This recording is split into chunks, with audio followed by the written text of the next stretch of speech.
In January 1559, Elizabeth I was crowned Queen of England. She was the last of the great Tudor dynasty, a bright star who dazzled both the nation and the world.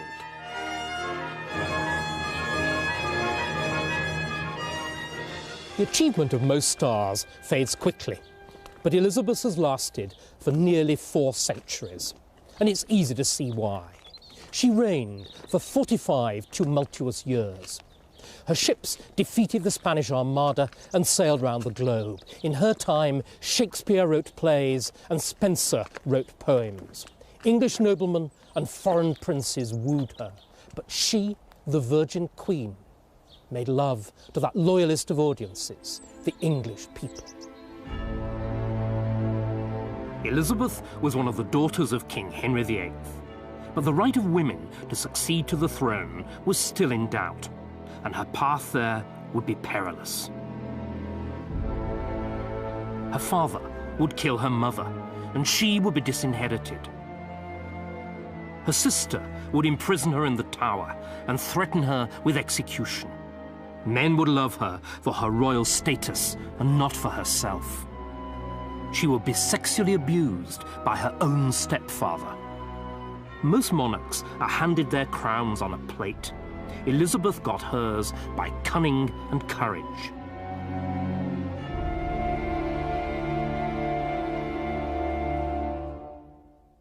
Elizabeth's sex was a disappointment to Henry.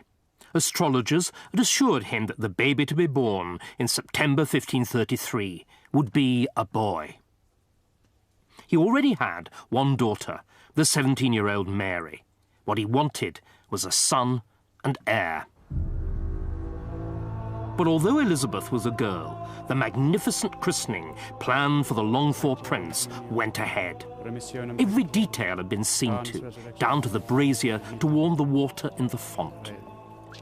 She was even proclaimed princess, the title of the heir to the throne. Elizabeth ego te baptizo in nomine Patris et Filii et Spiritus Sancti. Amen. According to the French ambassador, the whole occasion was so perfect that nothing was lacking.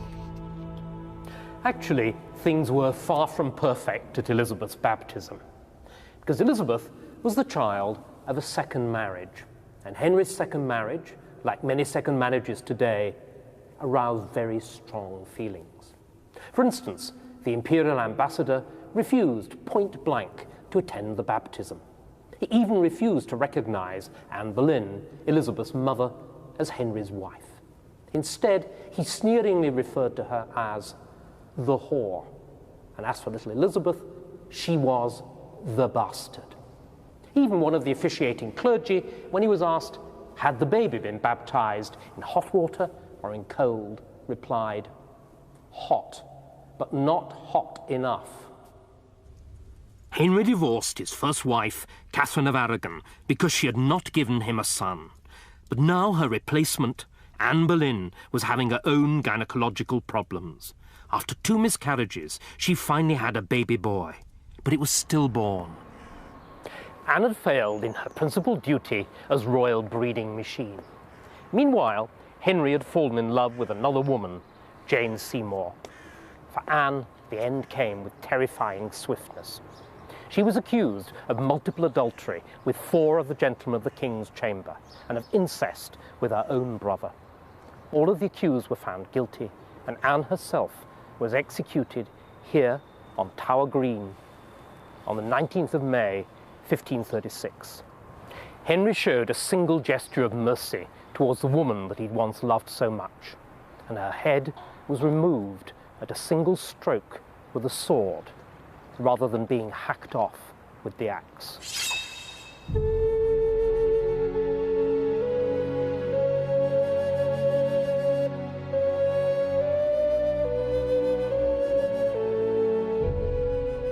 Elizabeth was only 3 when her mother was executed as a traitor and a whore. For many children, this would have been a lifelong trauma, but Elizabeth seems to have airbrushed her mother from her memory. It was to be Henry who filled her world.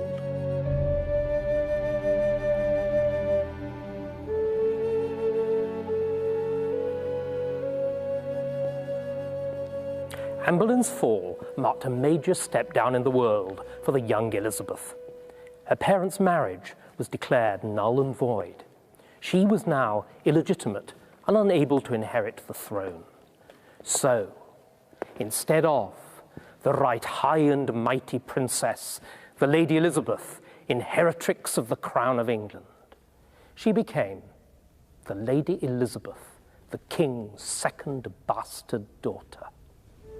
Elizabeth's sudden loss of status threw the little court where she had been brought up into confusion. Even her governess, Lady Bryan, didn't know what to do and wrote to the king's minister, Thomas Cromwell, for guidance. How should the little girl be treated?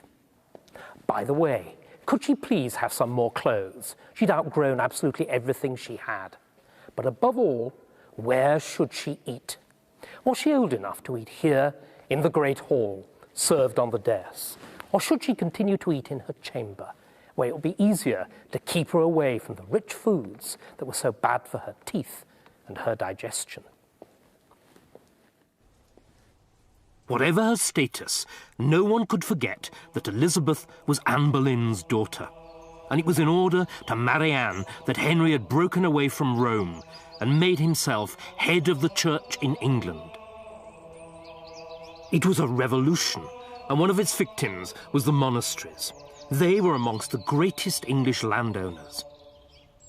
Their assets were seized and their buildings dismantled. One of them was Glastonbury Abbey, then the largest church in England.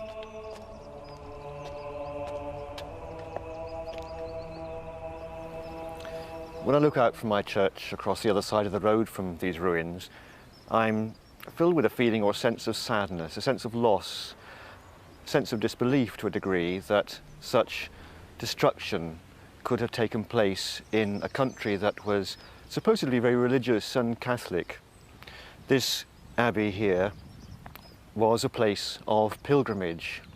The abbey contained a statue of Our Lady, which is what Catholics call St. Mary, and people would have come from far and wide to pay their respects, to say their prayers, to make their offerings and ask for various helps.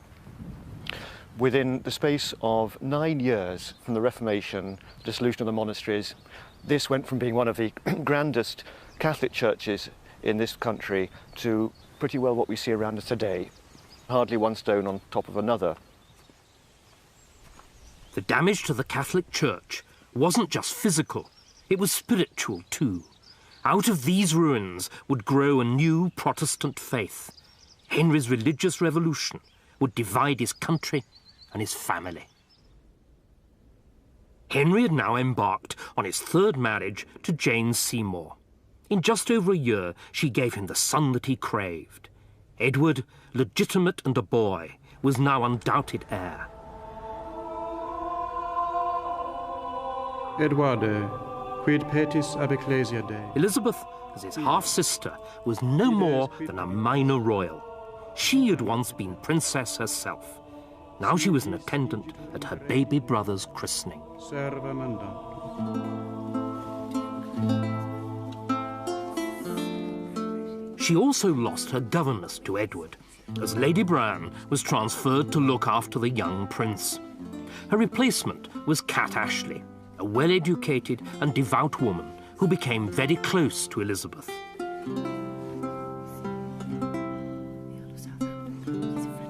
Her father, on the other hand, scarcely saw her. For royal children, like Elizabeth, were brought up in the country, away from the royal court. There, Henry communicated with her by messenger.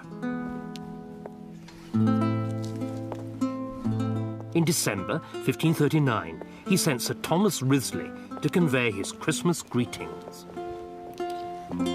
She gave humble thanks, inquiring again of His Majesty's welfare, and that with as great a gravity as if she'd been 40 years old.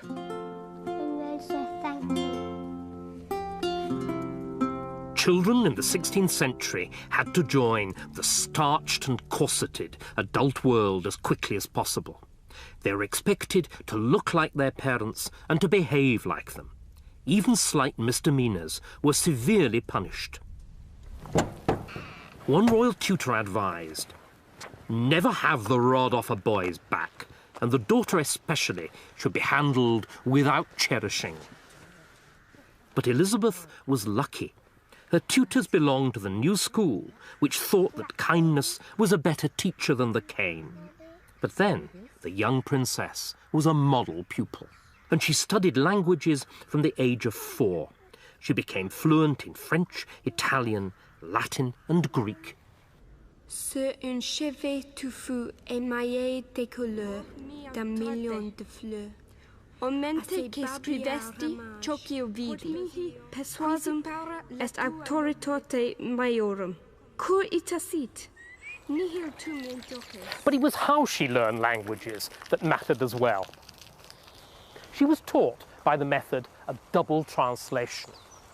This means that the little girl had to translate a passage from Latin into English and then back again into Latin, getting it absolutely right, word for word. Now, for most children, this kind of thing would have been an absolute torment. But Elizabeth seems to have revelled in it. She must have had the mind of a computer programmer or an expert solver of crossword puzzles, because she continued to do translations for the whole of the rest of her life. She did them for fun and for relaxation, but she also did them as a kind of mental discipline to keep her emotions under control, just as nowadays some people might practice yoga or meditation. Elizabeth was the kind of daughter of whom any father would be proud, and this painting shows Henry's confidence in her. It commemorates his decision in 1544 to reinstate both his daughters in the succession. No woman had ever sat on the English throne before. Now, if Edward died without an heir, first Mary and then Elizabeth would become queen. Henry then sailed for France to fight a war, leaving his wife, Catherine Parr, as regent in charge of the kingdom. Elizabeth now witnessed at first hand that an intelligent, well-educated woman could rule effectively. At about this time, Elizabeth acquired a new tutor, Roger Ascham. He worked with the brightest minds at Cambridge, but he found Elizabeth more than their equal. The Lady Elizabeth shines like a star. The constitution of her mind is exempt from female weakness. No apprehension can be quicker than hers. She demonstrated her abilities in an extraordinary New Year's gift for her father. It's a work of prose, but it shows the 12-year-old girl to have been, in her way, just as much of a child prodigy as the young Mozart. It's bound in red cloth of gold, heavily embroidered, with Henry's initials, top and bottom. And, well, you can actually see it more clearly on the back. In the middle, a cipher. That's the interlaced initials for Henry and Catherine, spelt with a K, Catherine Parr. The cover's the work of a professional embroiderer, but inside it's all Elizabeth's own work. And what work? Page after page of perfect, beautiful, rhythmic, italic handwriting. It shows just how far she'd come on in a year. Her New Year's present of the year before to her stepmother is filled with mistakes, corrections, second thoughts. But here, nothing. First the Latin, then the French, then the Italian. Not a mistake, not a mistranslation, not a blot. Just perfection. But it's the introductory letter that really takes us into Elizabeth's own mind. She addresses her father, a very striking phrase, matchless and most kind father. She even has her own views on the importance of the state of kingship. The state of kingship, which philosophers say is equivalent to that of a god upon earth. In love with her father, perhaps even more in love with the idea of monarchy. Elizabeth had never been more secure in her royal status. She basked in Henry's attention. In 1546, she had this portrait painted for him, and it shows her as she wished to be seen by her father. So she's studious, one finger marking a page in a book.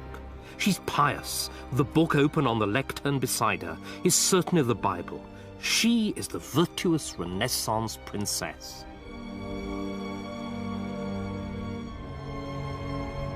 But this tranquility could not last. Henry, her father, was dying. At 13, Elizabeth was about to lose the giant of a father whom she revered. The next decade would be the most threatening period of her life. Christmas 1546 was a gloomy one at court. For a long time, the king had suffered from an old jousting injury to his leg, which had turned into a chronic ulcer. Pus would build up, causing the leg to swell. The pain was intense. On the 30th of December, Henry completed his will, and then the descent was swift. As Henry lay dying in his bedchamber, outside, in the long gallery, Edward Seymour, Prince Edward's uncle, was pacing up and down with his advisors. They were plotting the takeover of power in the new reign. Towards 2 o'clock in the morning, Henry died, clutching the hands of Archbishop Cranmer, Elizabeth's godfather. To make sure that there was a smooth transfer of power, Henry's death was kept secret for 3 full days. Finally, all was ready, and Seymour brought together Edward, now Edward VI, and his favourite sister Elizabeth, and told them that their father was dead. One account describes how the 2 children threw themselves into each other's arms, weeping uncontrollably. Little King Edward VI had stepped into his father's shoes, but there were several sizes too big for him. He was just 9 years old, and to begin with, he was the pawn of his powerful royal councillors. And so was Elizabeth. Her father's will had left her rich, and her place in the line of the succession made her a tempting target. One man in particular, Thomas Seymour, had his eyes on her.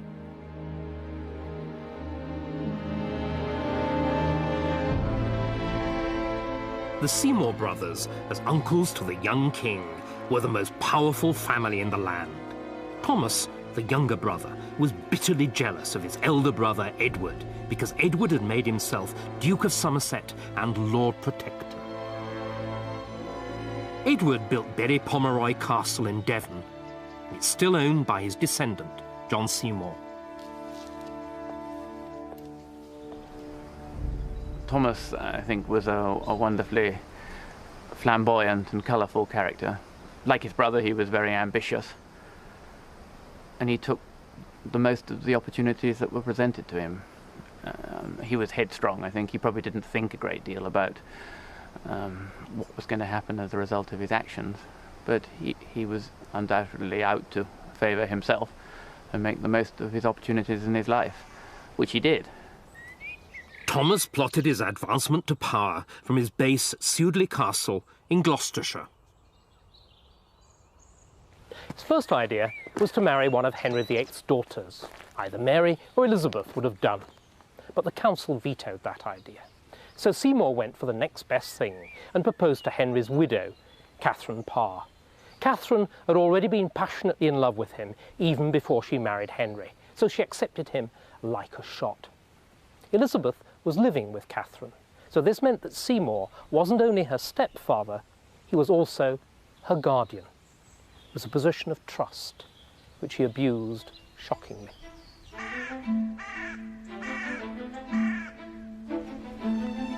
At first, Catherine Parr's involvement made Seymour's game seem innocent enough. Elizabeth found Seymour an intriguing playmate. He was 40, and she was just 14.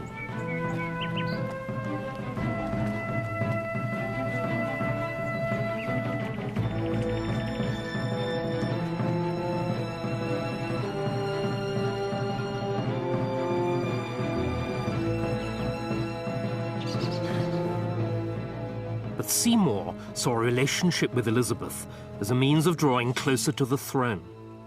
His game grew darker.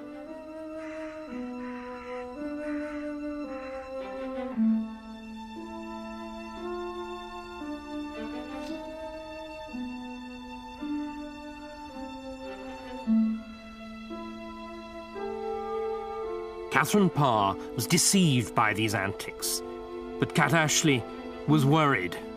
He romped with her in the garden and cut her gown into 100 pieces.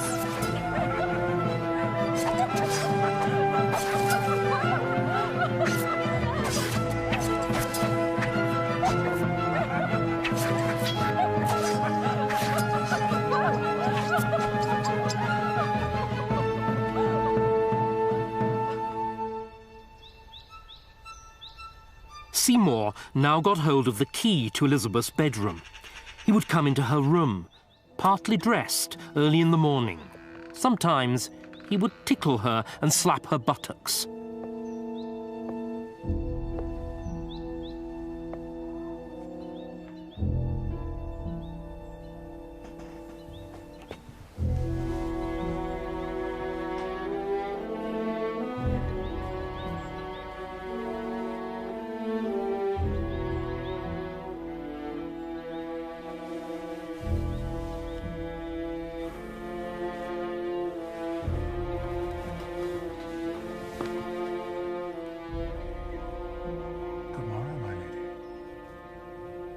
Elizabeth was confused by Seymour's behaviour and by her reaction to it.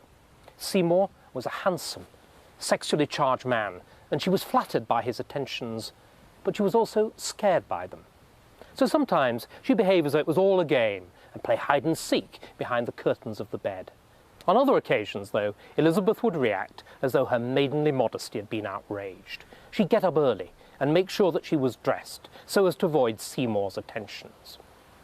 On the other hand, Cat Ashley, Elizabeth's governess, knew exactly what was going on.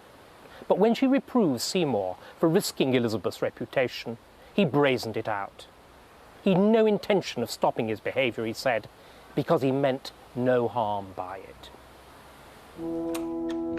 But when Catherine Parr became pregnant, Seymour's flirtation with Elizabeth grew more serious.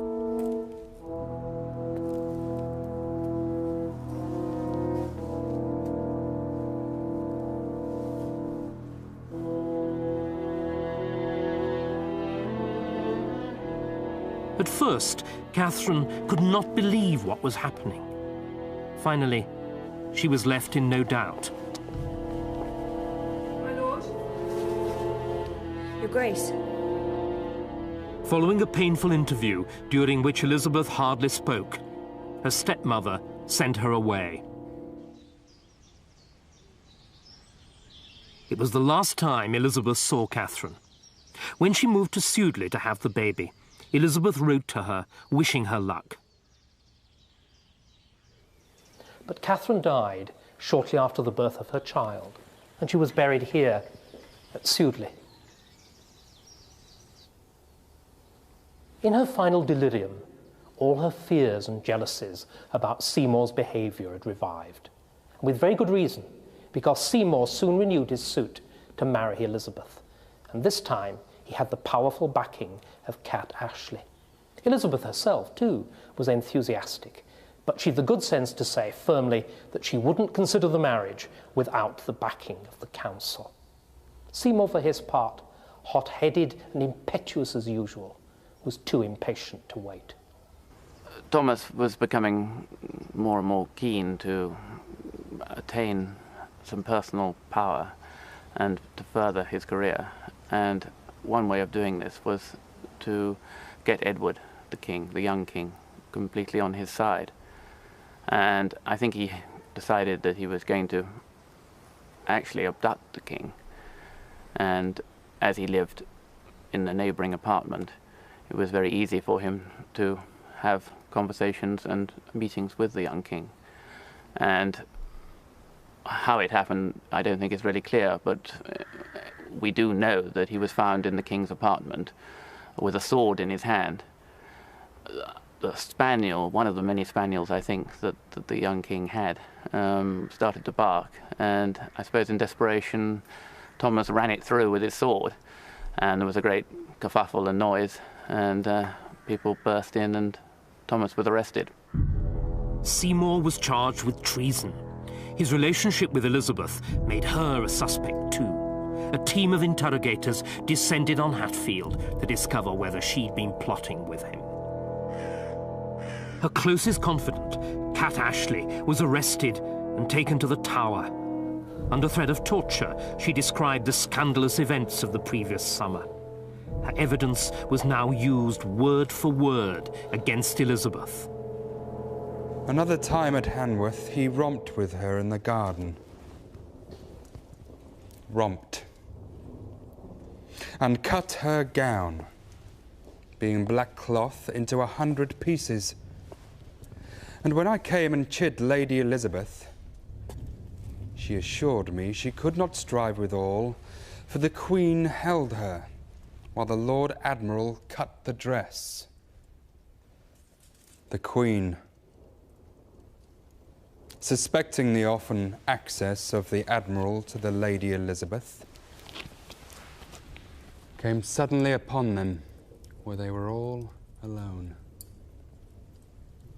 he having her in his arms. Despite the evidence, Elizabeth refused to admit any wrongdoing. Then a rumour began that she was pregnant by Seymour. She complained bitterly to Somerset. Master Tyrwhitt and others have told me that there goeth rumours abroad that I am in the Tower, and with child by my Lord Admiral.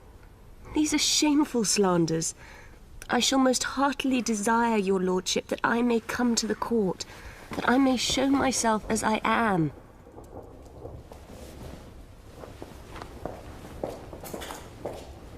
Tyrwhitt told Somerset he was sure she was guilty, but he could prove nothing. Elizabeth had survived the crisis.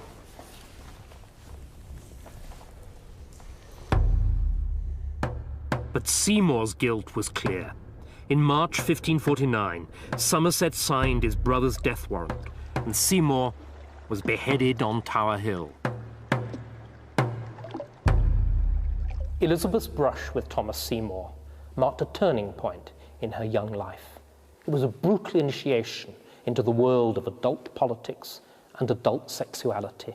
She'd learned the hard way that a sexual relationship, even a close friendship, might mean danger, perhaps death. She knew now that when a man approached her, he got his eyes on the throne as much as on her. From this point onwards, she trusted almost nobody. She kept her own counsel, and she concealed her true thoughts. It was her defense against a hostile world.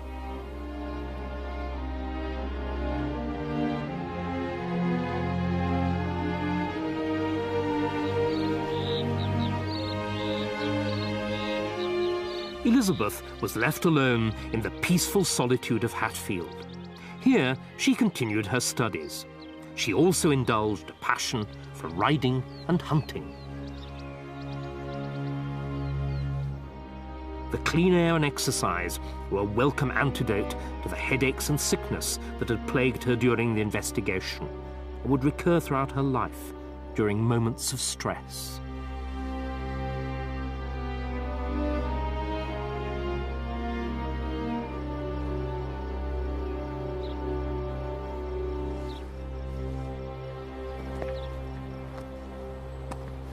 At about this time, Elizabeth's French tutor, John Belmain, gave her as a present his translation of St. Basil's Epistle to St. Gregory on the virtues of the single life.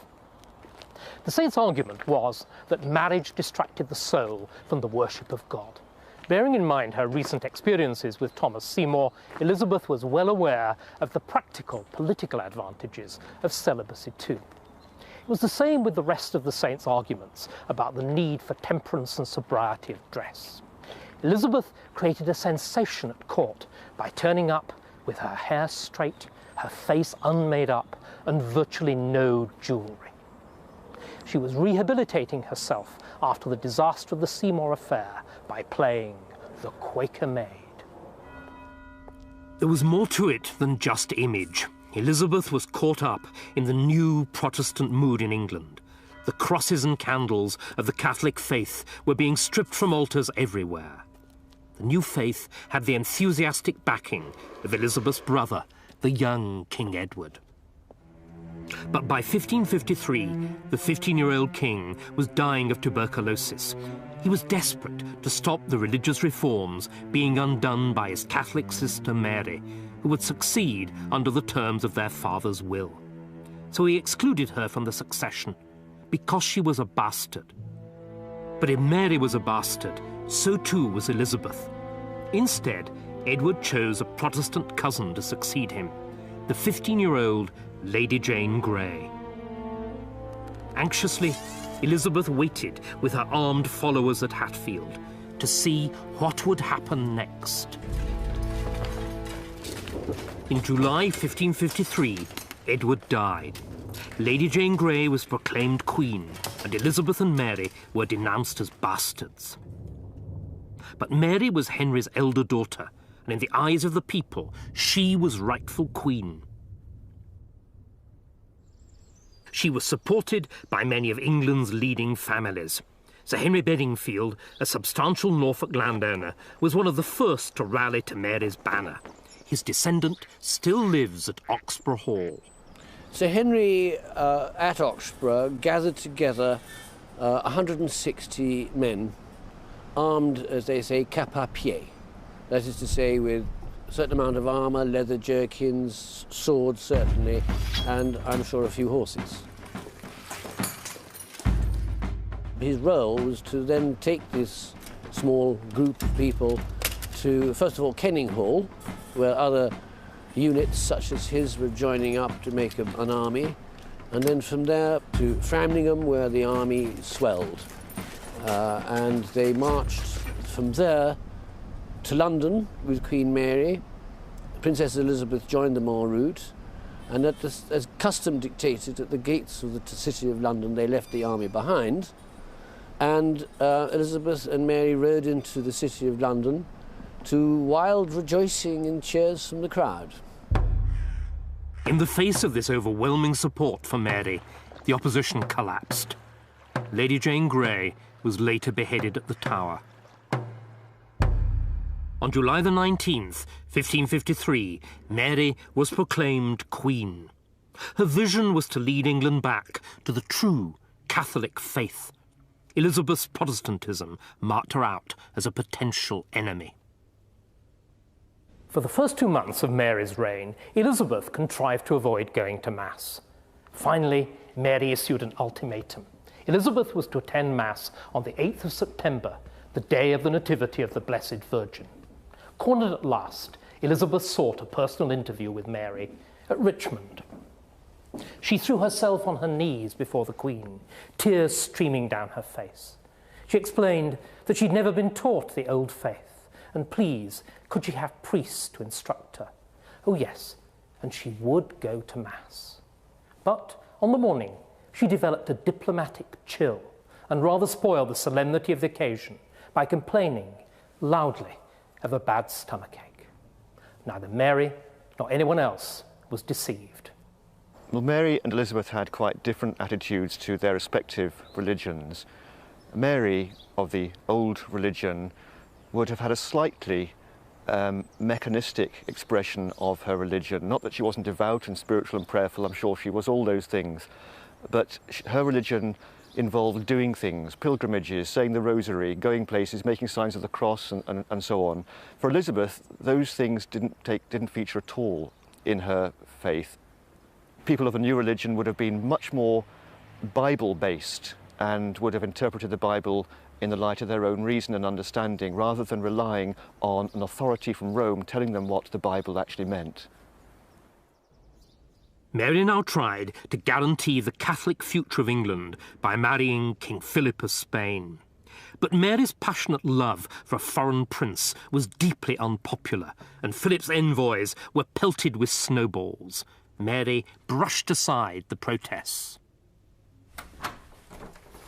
Elizabeth now became a figurehead for Mary's opponents. Early in 1554, she received a letter from a gentleman called Sir Thomas Wyatt.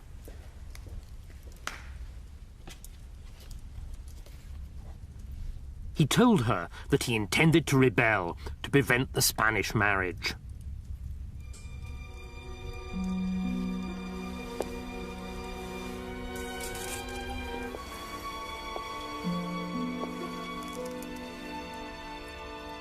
Elizabeth didn't reply in writing. Instead, she told Wyatt's messenger, with careful ambiguity, that she would do as God would direct her. Within days, Wyatt had raised an army of 7,000 men in the southeast and marched on London. As Wyatt's army drew closer to the capital, there was panic in Mary's court. Mary ordered Elizabeth to come to Whitehall, where she could be kept under control. But Elizabeth claimed that she was ill. Mary's doctors confirmed the illness, but said, nevertheless, that she was well enough to travel. It took her 11 days to cover the 23 miles to London. By the time she arrived, Wyatt's rebellion had collapsed. He had overestimated support for his cause. Wyatt was beheaded and quartered on Tower Hill. At first, Elizabeth was detained and interrogated at Whitehall. Then it was decided to send her to the Tower. The night before the journey, Elizabeth wrote to Mary. She was writing for her life. I most humbly beseech your majesty that I be not condemned without answer and due proof, which it seems that I now am. For without cause proved, I am commanded to go to the Tower, a place more wanted for a false traitor than a true subject. This is the letter that Elizabeth writes at this most desperate moment of her life.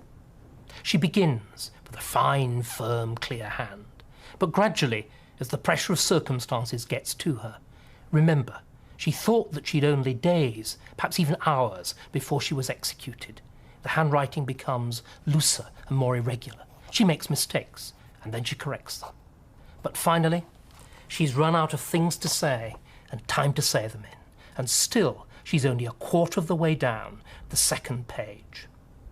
Then, as a primitive security device, to stop anybody forging her handwriting and making incriminating additions to the letter, she draws long diagonal strokes that almost fill up the page. They leave just space at the very bottom for a postscript. I humbly crave but only one word with yourself. It summarizes the entire letter. And then, at the right, she signs off. Your Highness's most faithful subject from the beginning, and shall be to my end. Elizabeth's letter was a long one. Deliberately so, because by the time she had finished, the tide was too high for a boat to be able to make the journey safely to the Tower. She'd bought herself a few precious hours, but to no avail. Mary didn't even deign to reply. Early the next morning, Elizabeth was rowed up the river to the Tower. The rain was falling in a steady drizzle. Elizabeth knew that most of those who made this voyage would never make another.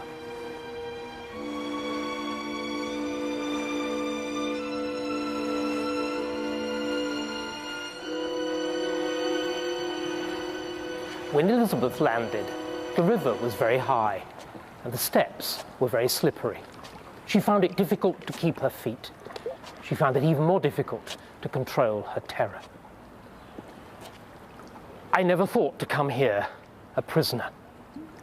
I beseech you all, my friends and fellows, bear witness that I come here no traitor, but as true a subject to the Queen's Majesty as any now alive. At the top of the steps stood the soldiers. They were there to guard her. Instead, they fell on their knees, crying, "God save your grace."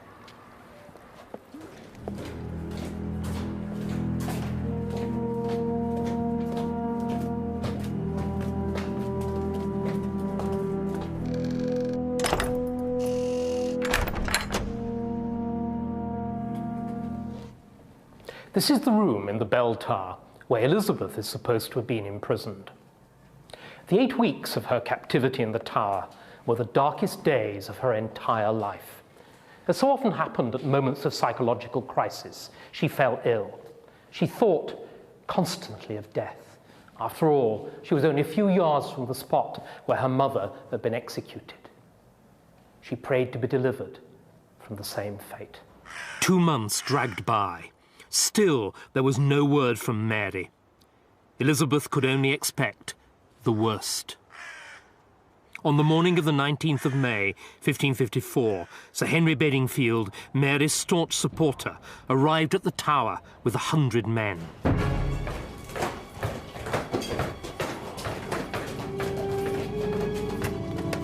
Elizabeth believed that she was about to die, and from Mary's point of view, she deserved to. Mary knew that she had been involved in the Wyatt plot, but Elizabeth had cleverly covered her tracks. Without positive proof, Mary couldn't risk executing the heir to the throne. Bedingfield took Elizabeth to Woodstock Palace, near Oxford. The relationship that Elizabeth had with Sir Henry was, from Sir Henry's point of view, a very professional one, and from her point of view, I think thoroughly frustrating, because he was there with a bunch of keys, and he kept her locked in. Garden gates were locked. If she wanted to go for a walk, someone had to accompany her, an armed guard. She couldn't receive anything in case there were messages involved. And she, in fact, called him my jailer. Elizabeth was locked up for almost a year before Mary summoned her to court. The Queen believed that she was pregnant, and she wanted Elizabeth to play a walk-on part in the christening. But it was a phantom pregnancy, and, as his wife sickened, Philip's attitude to Elizabeth changed. He thought that he could use her to keep control of England by marrying her to a friend.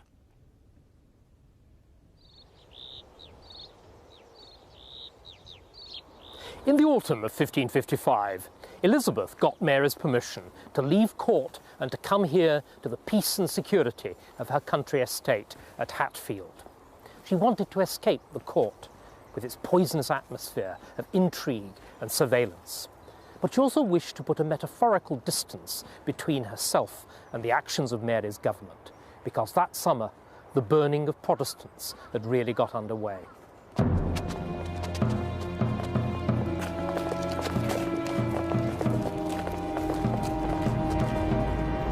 More than 300 people met this horrible death during Mary's reign.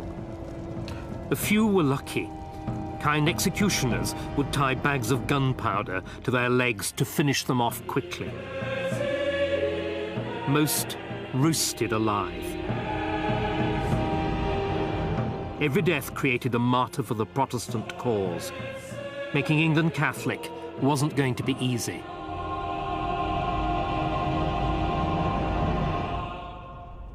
Sensing that her time was near, Elizabeth fiercely resisted Philip's plans to marry her off to a Catholic prince, the Duke of Savoy. She would be no one's puppet.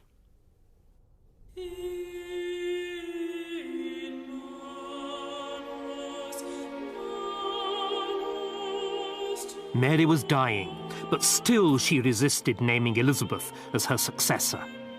10 days before her death, she finally relented under pressure from her council. It was the 17th of November, 1558. Towards noon, messengers arrived at Hatfield to inform Elizabeth that her sister Mary was dead and that she was now queen. The story goes that they found her walking in the park underneath a great oak tree. As they fell on their knees before her, she too knelt, uttering the words of the 118th Psalm, Ad Domino factum est, et mirabile in oculis nostris. This is the Lord's doing, and it is marvellous in our eyes.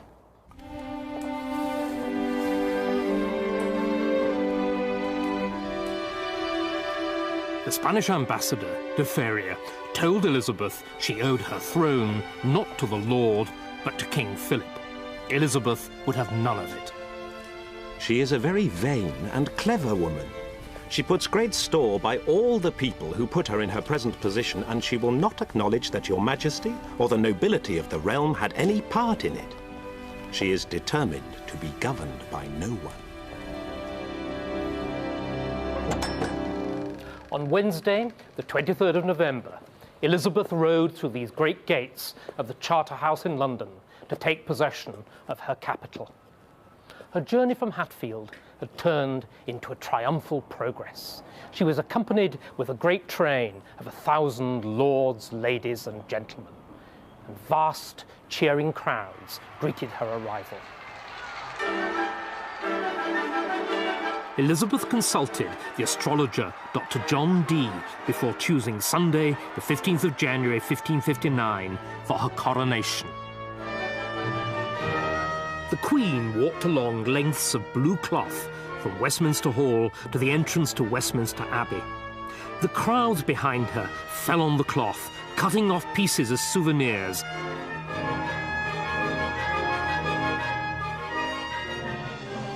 Today, Elizabeth would play the part that she had understudied so long.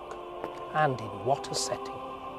Her christening at Greenwich had been high theatre, but her coronation in Westminster Abbey will be a performance on the grandest scale.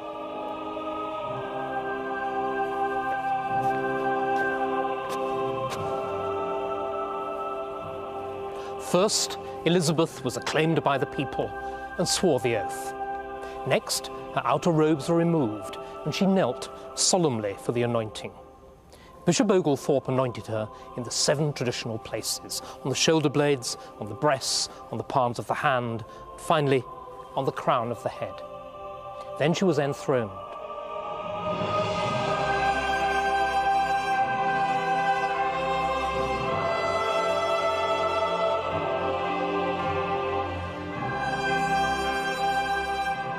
Successively, 3 different crowns were put on her head, and on her 4th finger, a ring as a symbol of the mystical marriage between Elizabeth and her kingdom.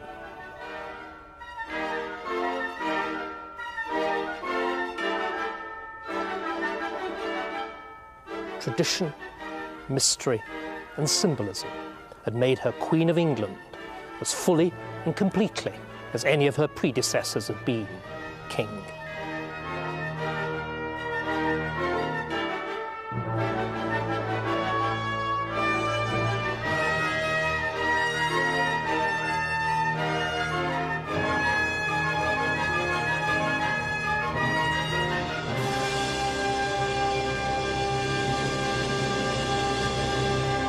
Elizabeth at last wore the crown. Now came the difficult bit. She to show that she could grasp the reality of power and govern a divided country. And to do that, she to disprove 2 widespread assumptions: that no monarch could ever match the achievement of her father, and that no woman could ever make an effective ruler.